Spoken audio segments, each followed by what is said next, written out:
Hey guys, it's Matt here, and today I'm bringing you another episode of Matt Rants. So, what am I ranting about today, right? What is the rant of the day? What is the question of the day? Well, frankly, if you don't know at this point, if you're looking at the title of the video, or if you rather clicked on the video without looking at the title or looking at the thumbnail, I'm impressed by you. I bow to you.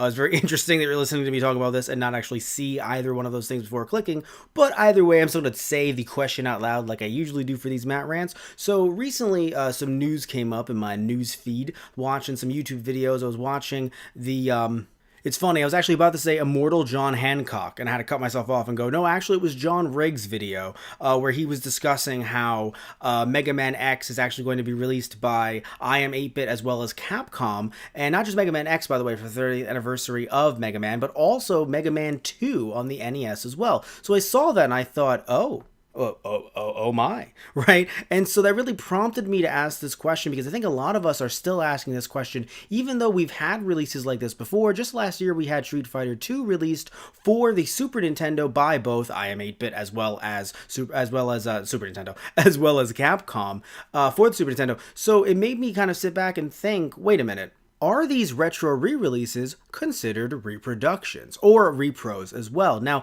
I think many of us listening to this video, you guys might know what a repro or reproduction is, but if you don't, I'll describe what it is in a second. But even some of us who do know what it is, right? Even like myself, a lot of you guys out there, you might think you know what it is, but then we end up accidentally taking the word reproduction or repro, and then we end up putting it in the same basket as a reprint or as some kind of re-release. And that does become problematic. Now, the reason why I'll say that a little bit later, because let's just first talk about what a reproduction is. So a reproduction is usually an unlicensed cartridge, and I say cartridge because it's a lot harder to make CD-based copies, right? So things for like PS1, PS2, PS3, PS4, you know, a lot of others like Sega CD, stuff like that, Dreamcast. It's a lot harder to make these, Sega Saturn as well, reproductions of those without having a system modded. However, with certain things like a Super Nintendo or even some other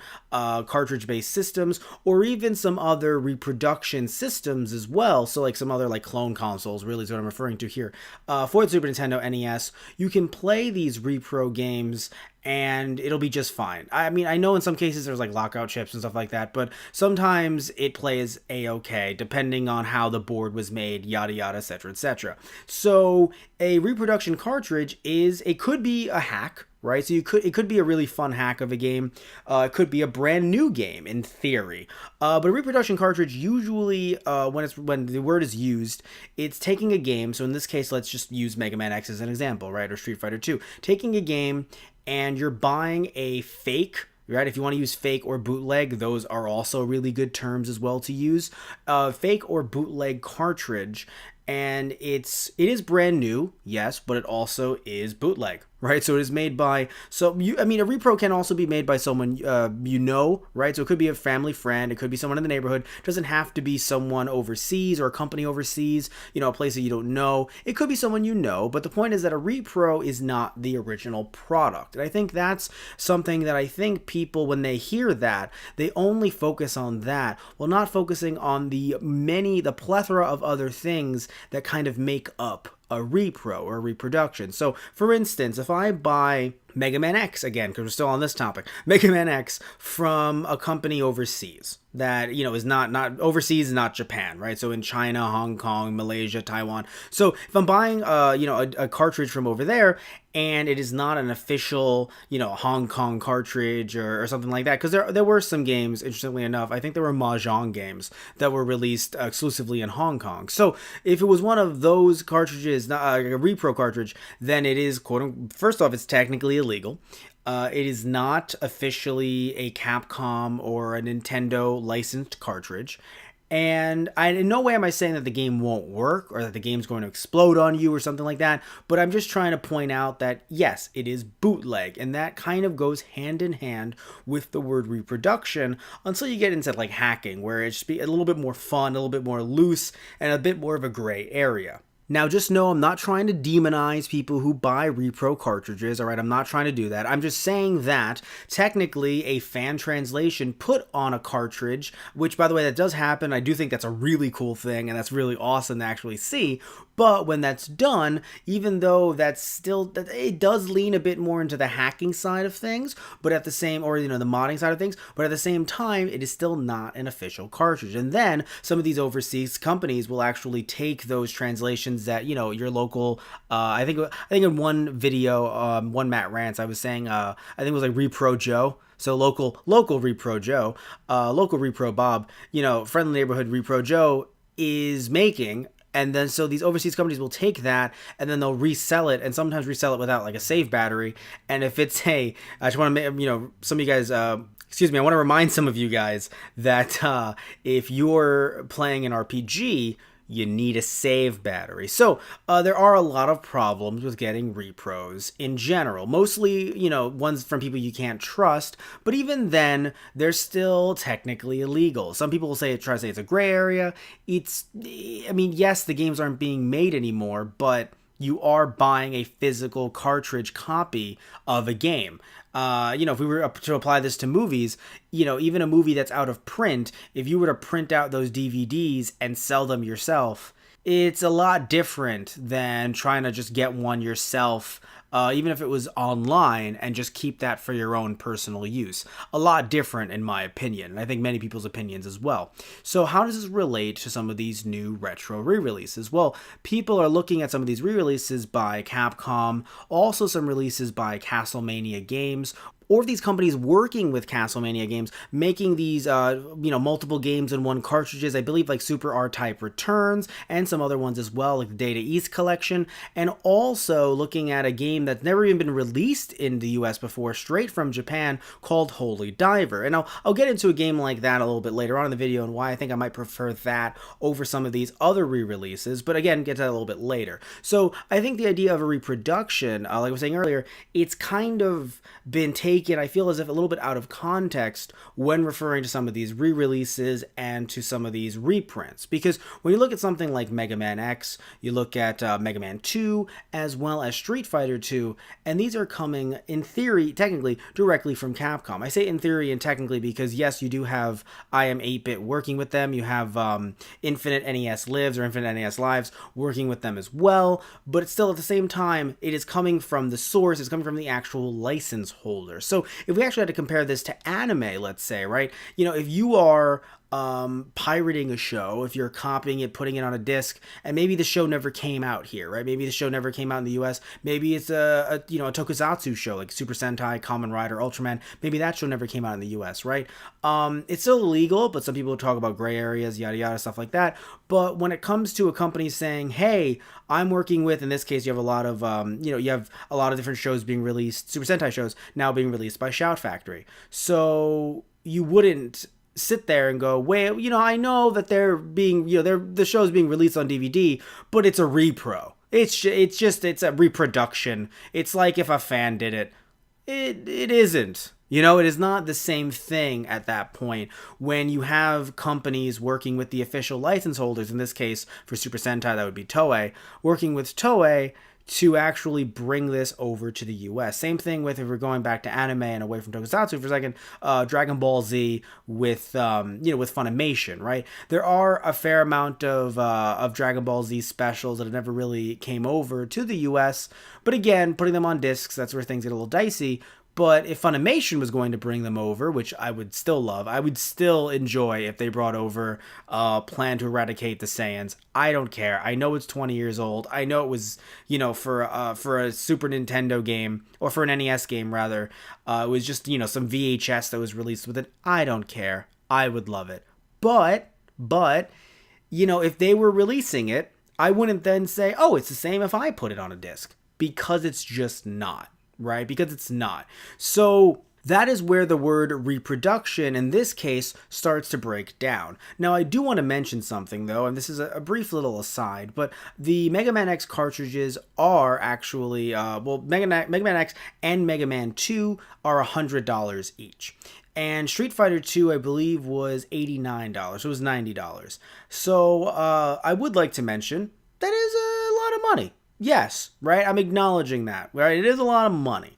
But I think, and the reason why I'm bringing the money into account, and why I'm going to be slightly, just slightly, a little bit defending Capcom and I am 8-bit, very little here, very very little light defense, is because of the fact that when the word reproduction is used, that's when we start making our judgments. And I understand why we make our judgments, because the word repro is used, we think, wait a minute, anyone can make a repro.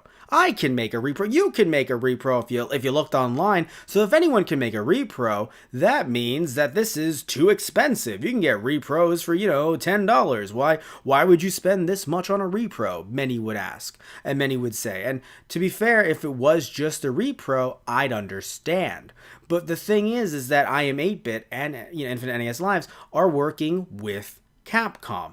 So that's why repro ends up getting stripped and the title of reprint gets put on. And the reason why I'm saying this, guys, is because I know a lot of you are I would love to see the comments right now. I mean, I know I'm still recording this, but I would love to see the amount of times I'm going to be like, corporate shill. But please understand, the reason why I bring it up is just the fact that, some of you guys that are saying, and again, it's my first thought too, before I really wanted to sit down and think about it, the idea of, anyone can make a repro. Well, then why is it going to be so expensive from Capcom? It kind of comes off as someone saying, why is piracy so cheap? Piracy, it's so cheap. It's like everything else is expensive. It's like, well, yes, piracy is cheap. You're not paying the original. Like, it's something is cheap when you're copying it at home. Like if I painted Van Gogh's Starry Night myself, I can assure you it would only cost $1 when you buy it from me. If I was just printing it out on my own, on my own printer paper, and it doesn't matter how good the paper would look. And by the way, paper would look great. If I'm selling you that for $1, there's a reason why that's so cheap.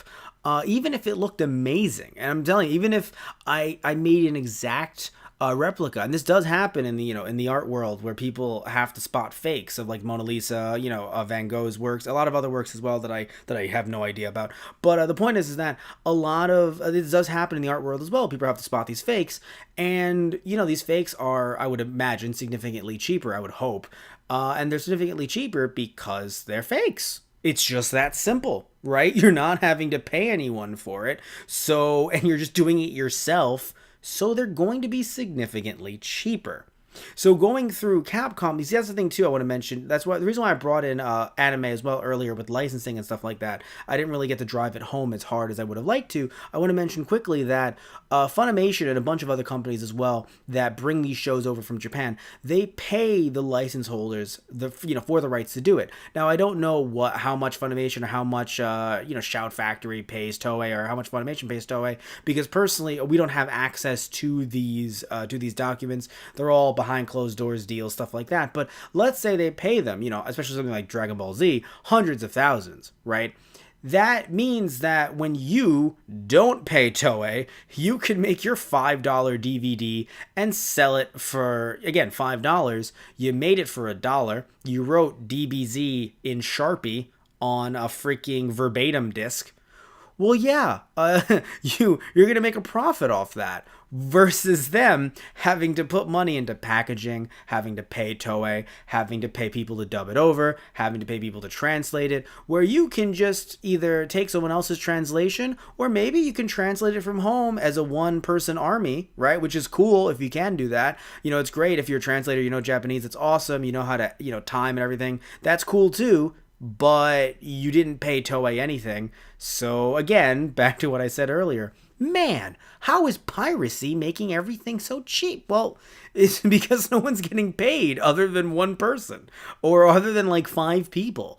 So that versus a company saying, hey, you want to license our stuff, pay us X amount. It's a little bit different there, guys. It's a little bit different.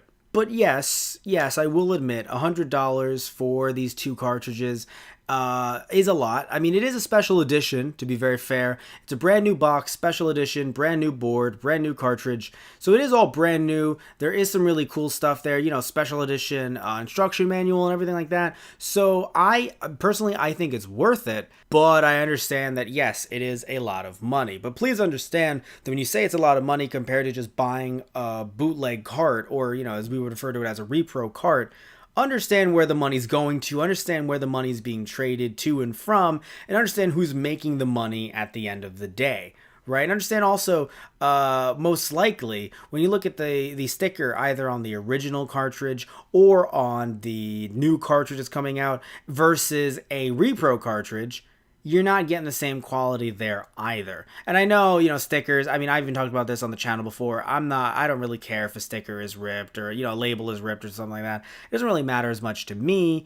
But it's just one of those, I'm just mentioning it in general, right? I'm just saying, hey, it is something that does happen. Now, some of you guys have said, I've read some comments on some other YouTube videos and things like that, people saying, hey, but you can still pick up some of these games relatively cheaply, and they don't cost $100, so what's up with that? Well, to that I say, you kind of have a point, actually. To be completely fair, I'm not going to say you're wrong there. When you look at some stuff like Street Fighter 2, Mega Man X, Mega Man 2, I mean, I will admit, though, getting a boxed version of some of those in decent condition can run you, I think, I mean, not for Street Fighter 2, but I do think Mega Man X can run you for around a similar price, because I'm personally trying to get a box for Mega Man 2 myself, because I have the cartridge from when I was a kid, I have the manual, I just want a friggin' box, and it is so hard getting a box in good condition for what I think is a good price. I'm personally not a fan of paying more than $20 just for a box alone, and if I'm gonna have to rebuy the game, I don't want to pay $50 or more. But sadly, I do see the prices going up for Mega Man X, and it's not me trying to control the market, because personally, I want everything to be low. I want them low because I want you guys to be able to actually buy things and afford them. Personally, I don't buy anything over $100. If it's an older retro game. This is a special edition, so actually, I will admit I have purchased Mega Man X for the Super Nintendo, this version by IM 8-Bit and Capcom. However, I'm not purchasing the Mega Man 2 version that they have, because I don't have the cash for that. I would love to show it to you guys on the channel, but I don't have the cash for that. And B, I think I said A. I hope I didn't say 1. B, I also want to mention, I didn't grow up with it, so there isn't that really that emotional attachment there. But yes, I did buy Mega Man X, and it will be shipping, I think, in late July. So, you can say I'm biased all you want, but even though I loved it, I will admit it is a high price. And if I didn't already have the game, I potentially would have wanted to go for the original versus going for this re-release. Now, I earlier said, oh, well, I would potentially prefer something like Holy Diver over stuff like this. Well, why would I, or other, re-releases, or even just releases that have, came here, why would I want those over these three, or things like these three? Well, not just because there are some versions of it, of these cartridges, that are cheaper than the ones that are being released, even though they're special editions, the ones that are being released by Capcom and IM 8-Bit, but the reason why is because, and I think we should be, in my opinion, moving more towards this than re-releases, is because of the fact that Holy Diver, as I mentioned earlier, to some of you guys I buried a lead, it never came out over here in the US. I really want that to hit home, guys. It is a game that came out on the Famicom, and Nintendo never brought it over because, well, Holy was in the name, but even if that was changed, there were a bunch of crosses in the game, and it was just a game that Nintendo, I believe it was also, it may have been released at the end of the Famicom's life cycle, so it just wouldn't have made sense to edit all that and then have it come out and maybe no one buys it, right? Or not that many people buy it. So it never came out in the US. And now we can buy it for $60. And if I think in the first 1,000, it's a special edition, which I kind of want to purchase one myself. So I hope 1,000 people haven't bought one yet. But just crossing my fingers here. But my point is, and it's funny because I know it's like only 5 people listen to these. So thankfully that might not add too much to the if some of you guys go out and buy it. But my point though is that I do admit that while, yes, the original question is, are these considered repros?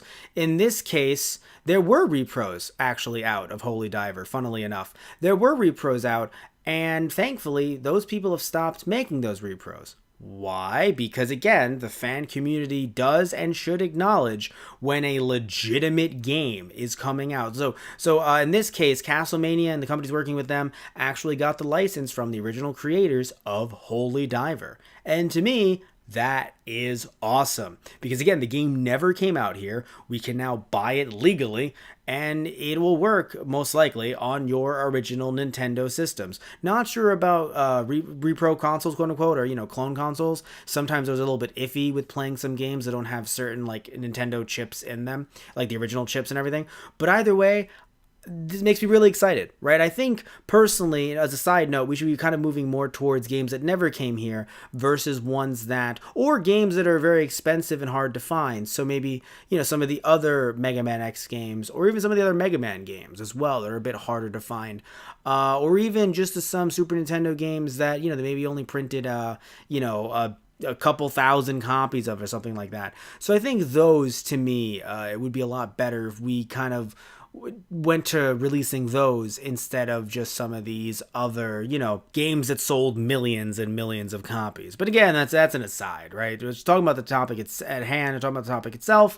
I personally think that, as you can tell throughout the tone of this video, that they are not considered reproductions. They are considered reprints or re-releases. Now, you don't have to like them, right? I'll tell you that much. You don't have to like them. This video wasn't me telling you should like them and you should love them. No, you can hate them all you want, right? But they aren't considered reproductions, because when you start bringing in the real company into this, I mean, you wouldn't say that if Marvel reprinted, you see, I'm even using the word reprinted because it would be. They reprinted Amazing Fantasy 15, right? Spider-Man's first appearance.